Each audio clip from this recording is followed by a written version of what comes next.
Donc Alain et Maréline Boson de la société BBF. Nous sommes tout nouveaux sur le marché.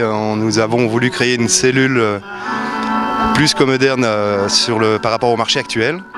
Et notre souhait, ça a été de faire une cellule aérodynamique, légère, avec un très faible encombrement et par contre à l'intérieur un volume digne d'une grande. Donc on a souhaité une ligne très aérodynamique comme on peut le voir ici, avec un toit fermé encore plus qu'aérodynamique et avec des phares de travail à l'avant pour pouvoir bivouaquer le soir, même en pleine nuit pour pouvoir stationner.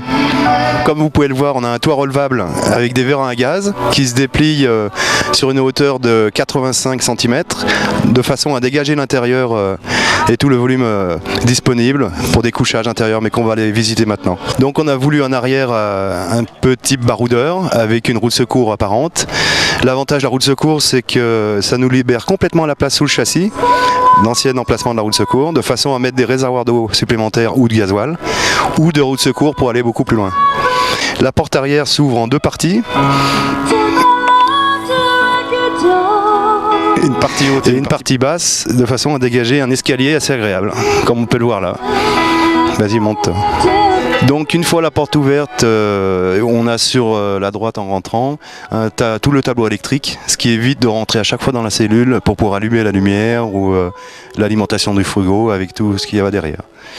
Ensuite, on a donc un lit en capucine type lit tiroir qui fait 140 par 190, plus deux couchages enfants en partie basse, en mettant la table entre les deux coussins, qui fait à peu près 165 de longueur par 118 de large.